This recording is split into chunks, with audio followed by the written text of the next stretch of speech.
সাধু গুরু বৈষ্ণব ভক্ত মণ্ডলীগণ,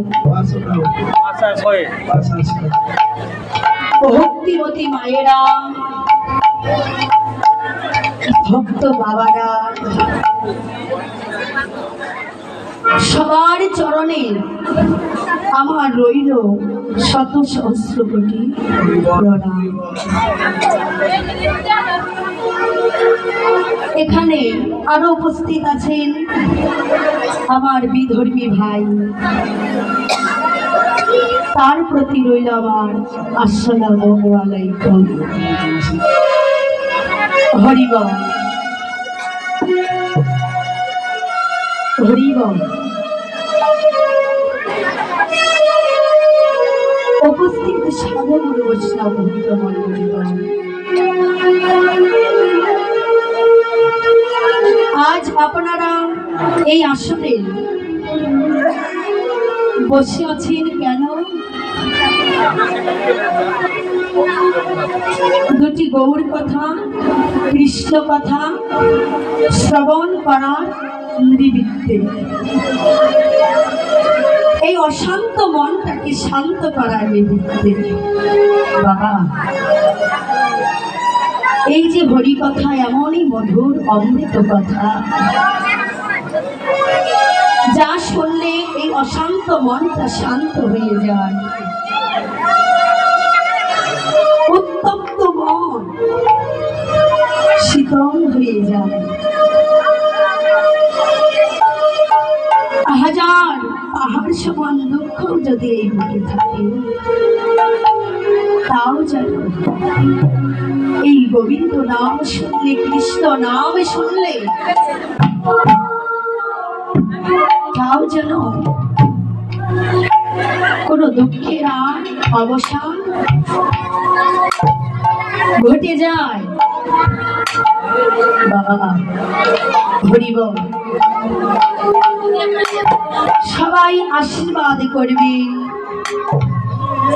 যে লীলাটি আমি পরিবেশন করতে যাচ্ছি শ্রীমতী রাধা ঠাকুরানীর ষোড়শ পূজা। ভানু পূজার ছলনায় কানু পূজা। বাবা, আমি অতি ক্ষুদ্রাতি ক্ষুদ্র লবণ্য জীব বালিকা মাত্র। বাবা, এই কীর্তন সম্বন্ধে আমার কোনো জ্ঞান নাই, আমার কোনো বিবেক নাই, আমার কোনো বুদ্ধি নাই, আমার কোনো পাণ্ডিত্য নাই, আমার কোনো বৈরাগ্য নাই। বাবা, আমি জানি একটি কীর্তনিয়া হতে গেলে একজন ব্যক্তির মাঝে 9টি গুণের অবস্থান থাকতে হয়। আমি জানি ওই 9টি গুণের মাঝে একটি গুণও আমার মধ্যে নাই।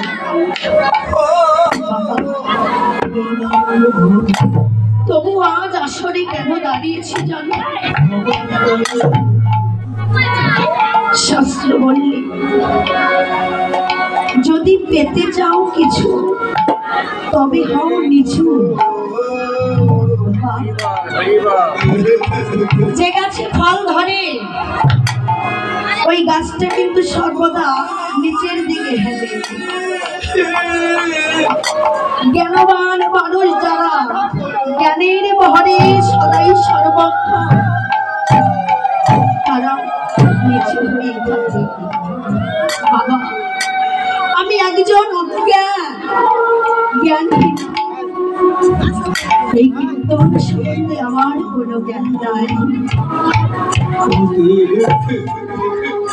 আপনাদের চরণ আশ্রয় করে আজ দাঁড়িয়েছি, কেননা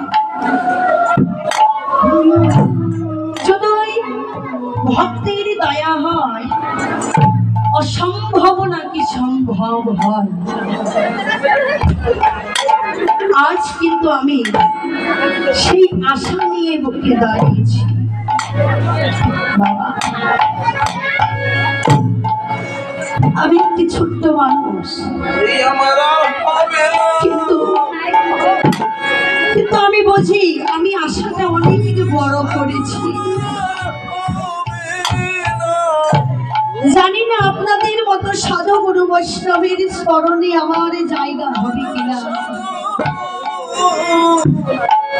তবে আমার এই লীলাটি পরিবেশন কালে অনেক অনেক ভুল ত্রুটি ব্যাখ্যা বিশ্লেষণে হবে,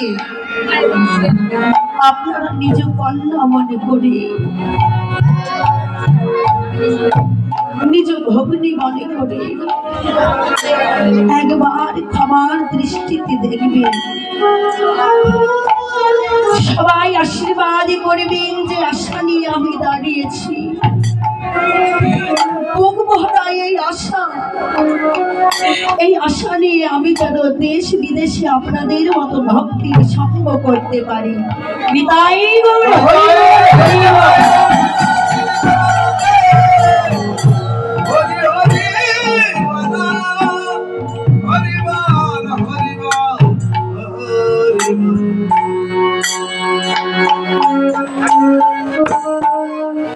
যিনি ঈশ্বর পরম কৃষ্ণ,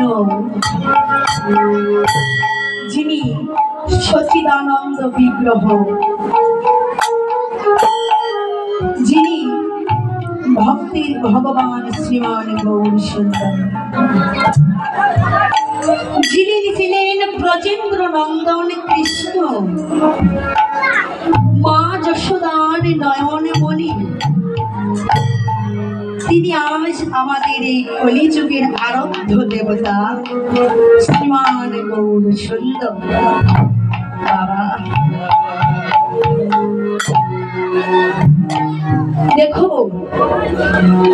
আজ এই কলিযুগে সাধন ভজনটা কত সহজ, তাই না?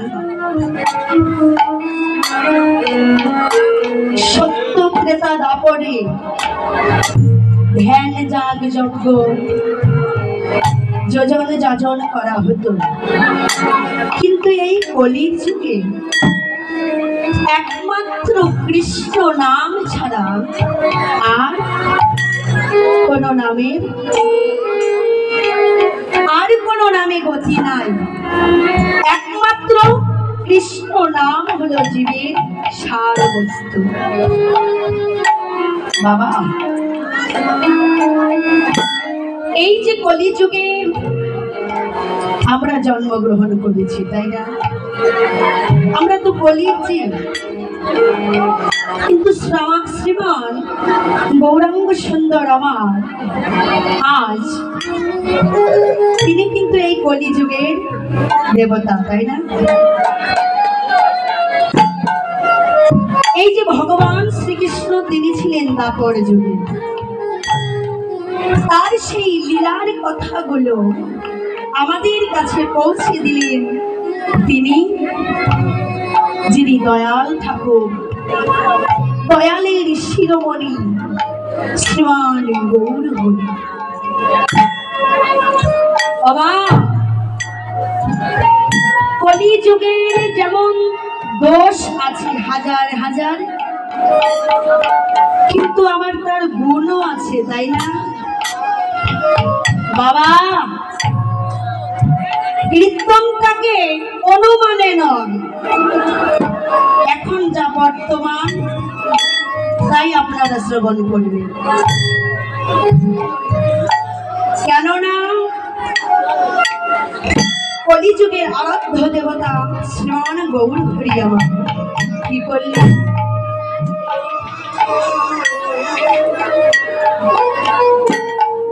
ধ্যানী পাই না ধ্যানে, যোগী পাই না যোগ সাধনে,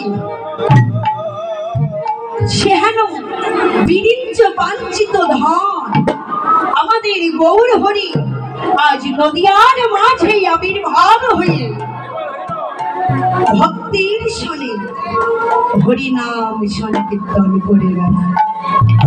কেন? অনার পৈত চরিণ চিরাদি করুণায় আবার কীর্ণ কল সবার পৈত গুণ তর্জল রসমান সভক্তি শ্রিয়ম হরি ব্রহ্মটি সুন্দর হরিবা বললেন কি অনার পৈত যা কোনোদিন অর্পণ করা হয়নি, যা কোনো কালে কোনোদিন প্রকাশ পায়নি। আগেও ভগবান নাম করেছে কিন্তু প্রকাশ্যে, কিন্তু কলিযুগে প্রকাশ্যে নাম করেছে। সমস্ত কলির জীবের দ্বারে দ্বারে গিয়ে গৌর হরি আমার নাম বিলিয়েছে। দেখো কলিযুগের হাজারো দোষ থাকলে কলিযুগের বড় একটি গরিবী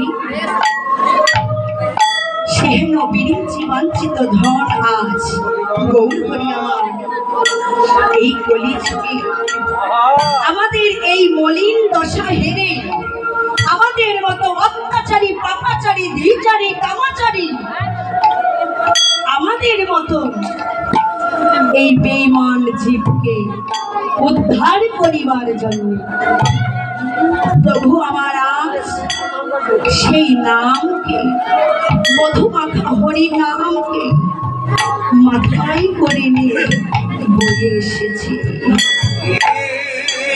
গৌর হরি আমার ওই মধুমাখা নামকে বয়ে নিয়ে এসে আজ ভক্তের দ্বারে দ্বারে গিয়ে গৌর আমার কি করেছে জানো? ভাব কবি আগে পাশে দাঁড়ায়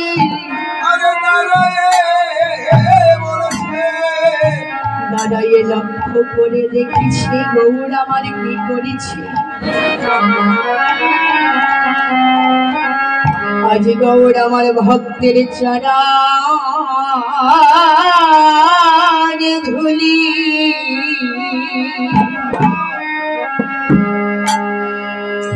চরণ ধুলি অঙ্গে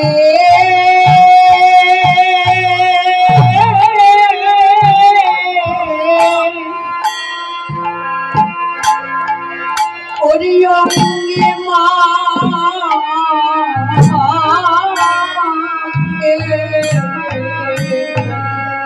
গৌরা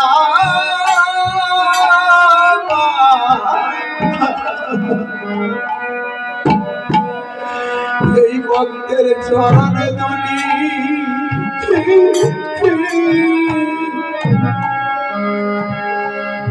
অঙ্গে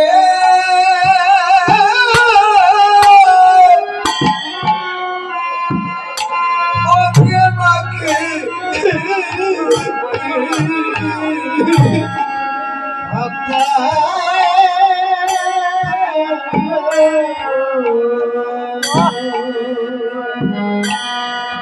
ভক্তের চরণ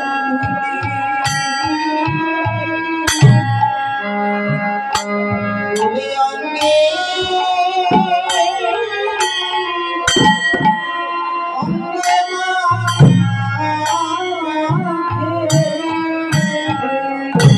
দেখো দেখো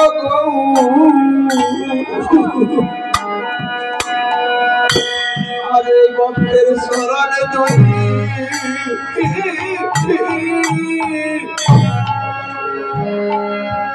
শরণে ধরি অঙ্গে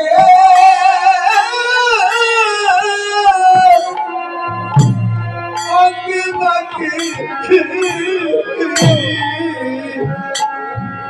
দেখো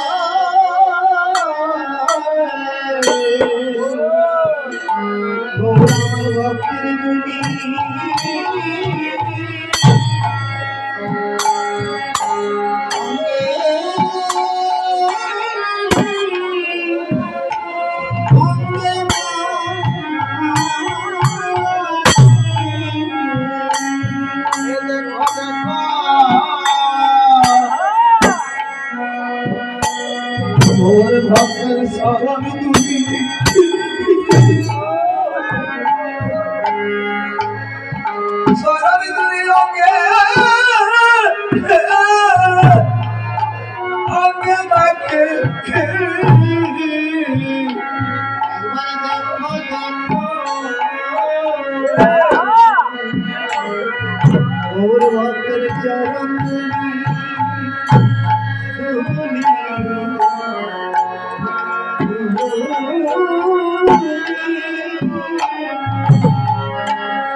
ভক্তির শরণ দুলি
গৌর আমার ভক্তের চরণে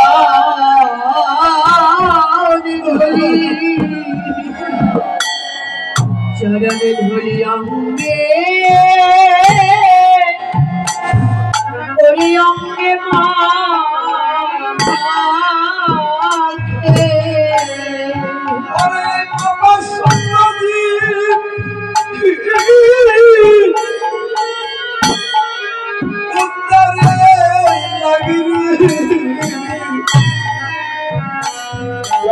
গৌর ভক্তের শরণ দুলি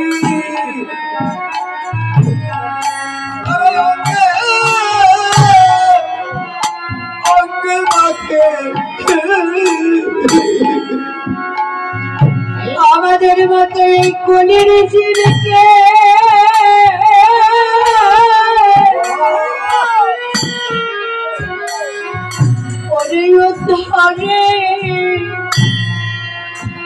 উদ্ধারের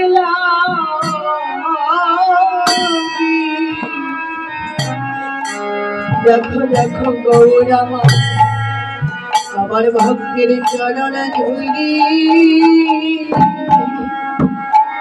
চরণে ধুলিয়া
একবারে যাও যাও ভক্ত তোমাকে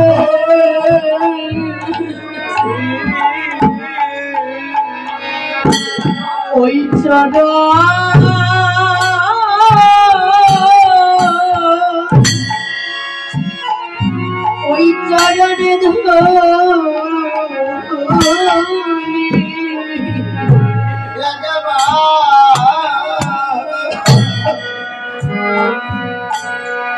যাও যাও ভক্ত তোমাদের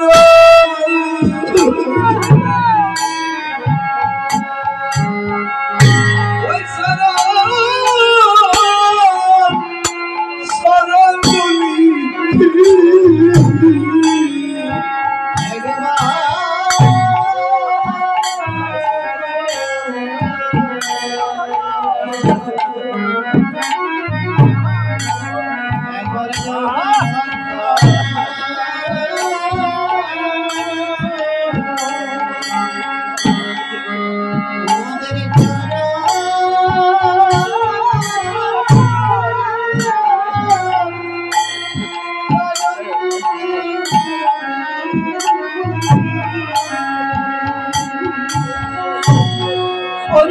ধুলিয়াবে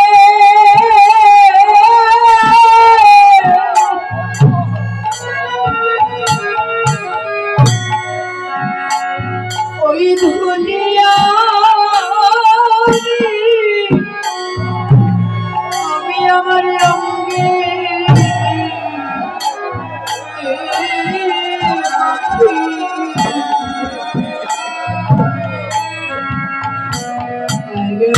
দাও দাও ভক্ত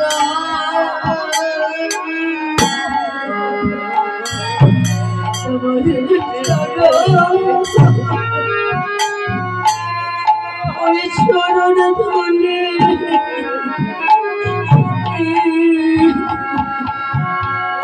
ওরে ভক্তের শরণ ধরি আমার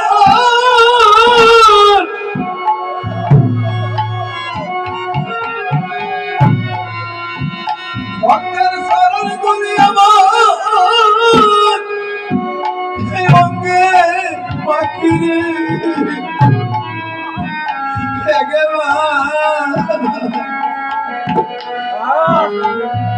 ভক্ত তোমাদের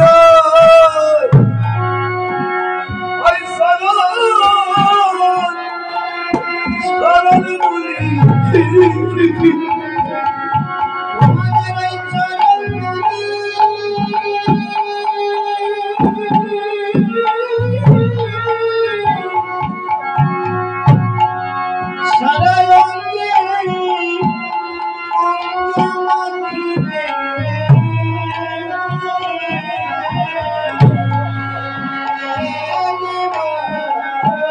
বলি ঠিক করা তাই না ভুল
হরিবল নিতাই গৌর হরিবল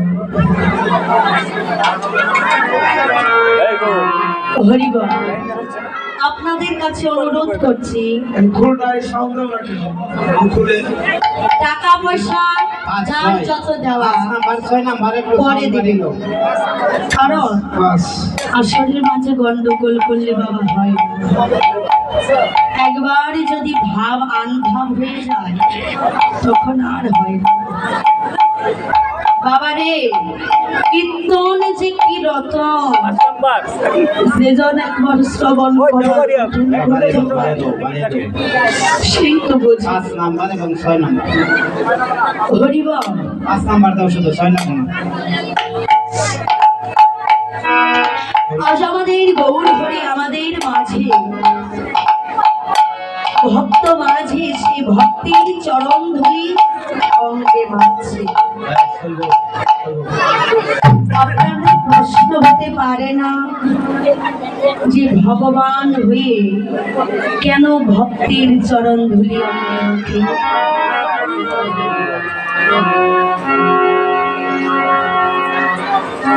আমরা তো জানি ভক্ত ভগবানের কাছে নত, কিন্তু আজ দেখছি আমরা ভগবান ভক্তির কাছে নত। কেন?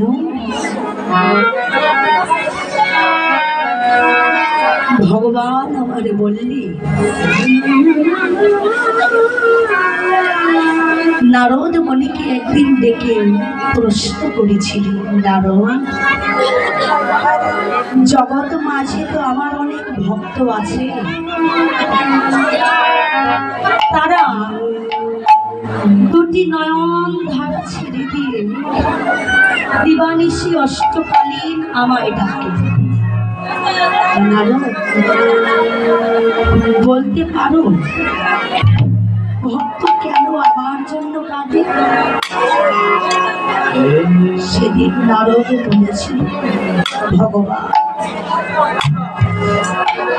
ভক্ত যে ভগবানকে কতখানি ভালোবাসে,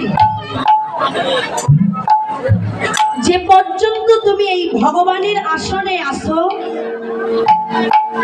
ভগবানত্ব তুমি ধারণ করছো, সেই পর্যন্ত তুমি বুঝতে পারবে না ভক্ত তোমার জন্য কেন কাঁদে, ভক্ত তোমাকে কেন ভালোবাসে। ভগবান এই তত্ত্ব বুঝতে হলে তোমায় কি করতে হবে জানো? বেশি নয়, তুমি যদি একদিনের জন্য ওই ভগবানের ভগবানত্ব ছেড়ে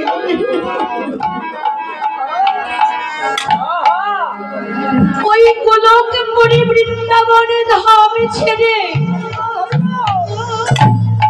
ওই সোনার আসন ছেড়ে তুমি যদি একদিনের জন্য ভক্ত হতে পারো, ভক্ত তোমায় কেন ভালোবাসে সেই ধন তুমি লাভ করতে পারবে।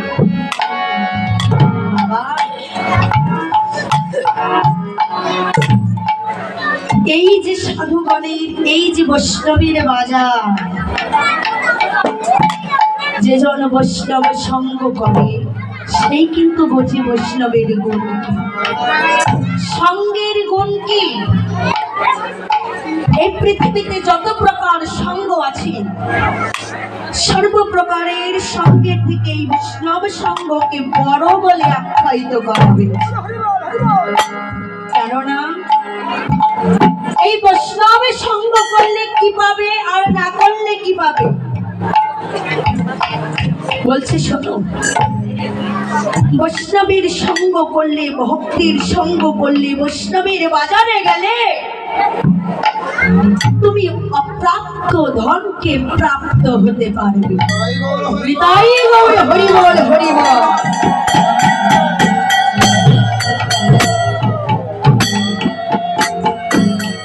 নারদ বলছে, ভগবান তুমি ভগবান বলি যে তোমার বেলায় নিয়ম অন্য হবে তা নয়, তোমার বেলায় সেই একই নিয়ম। তোমারও ভক্তির বাজারে যেতে হবে, বৈষ্ণবীর সঙ্গ করতে হবে, ভক্তির ধোলা অঙ্গে মারতে হবে, তাহলে তুমি ওই ভক্তি প্রাপ্ত ধনকে তুমি প্রাপ্ত হতে পারবে। একদিন নারদ মুনি ভগবানকে জিজ্ঞেস করছে, ভগবান আচ্ছা তুমি কেন আজ অঝর ধারায় কাঁদছো? বলো তুমি কেন কাঁদছো? নারদ মুনি বলছে, শোনো, আমি যে কেন কাঁদছি, ওই যে দেখো জগতের জীব, ওদের তো আমি সৃষ্টি করেছি, ওদের ভালো মন্দ দেখবার দায়িত্বটা আমার, আমি তো জগতের পিতা। ওই দেখো জগতের জীব, আজ পথভ্রষ্ট হয়ে গেছে। তারা যে নামে করিবে বলেই ধরাই দিয়েছিল, সেই নামকে তারা ভুলে গেছে। জানি যা কিছু সম্বল নিয়ে তারা ধরাই গিয়েছিল,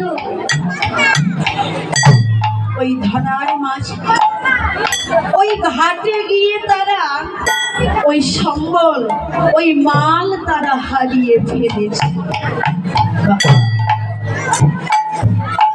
ওই হারানো সম্বল, ওই হারানো মাল যদি খুঁজে পেতে চাও, ওরে জি অন্য জায়গায় গিয়ে খুঁজলে হবে না রে। কোথায় খুঁজবি জানিস? এই বৈষ্ণবের বাজারে গিয়ে খোঁজ। ওরে জীবি তোরা তো জানিস না রে, ওরে সাধু গুরু বৈষ্ণবে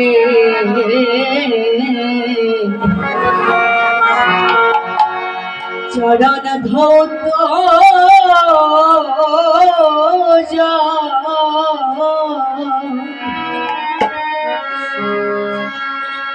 ওরে জানি সর্ব তীর্থে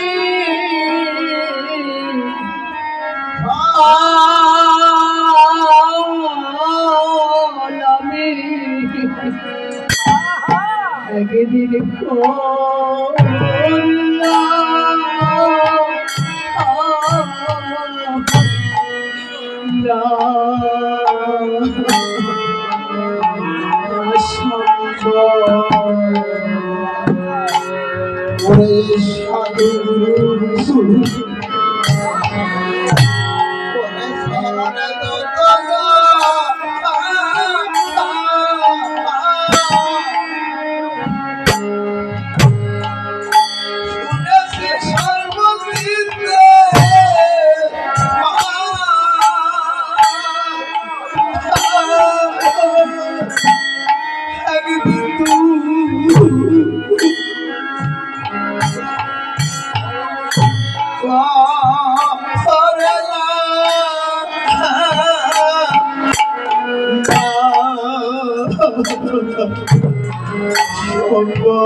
চরণ দৌত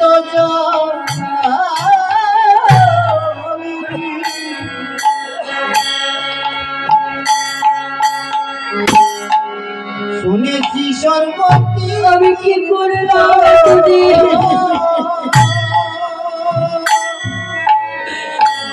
আমি কোনো কিছুই করতে পারবো না।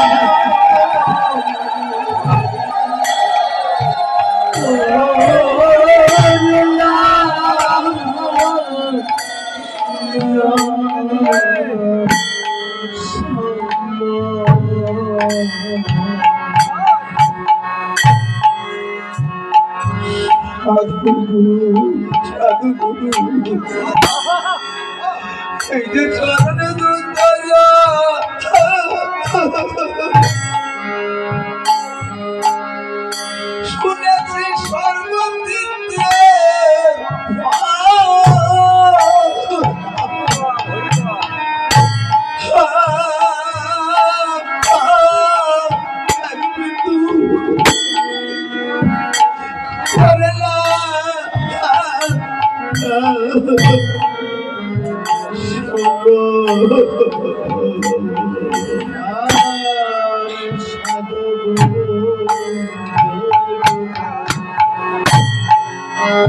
ওই চরণ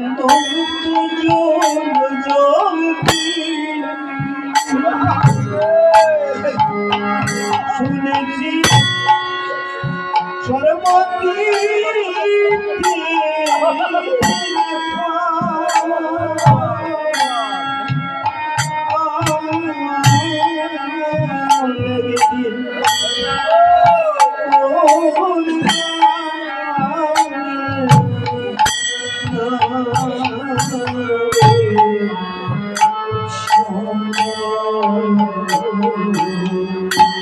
ওরে আমার দিনে ওরে দিন ফোরালো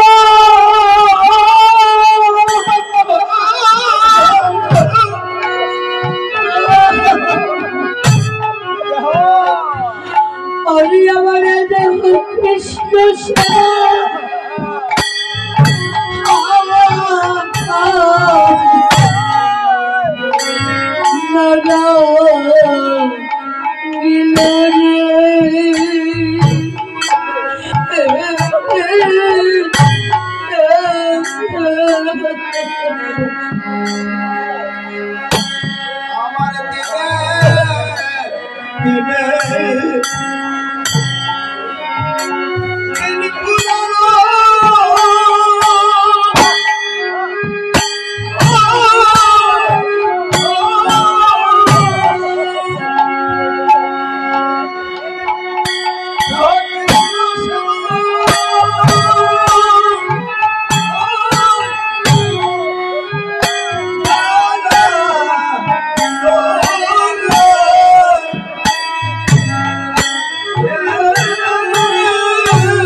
কৃষ্ণ সেবা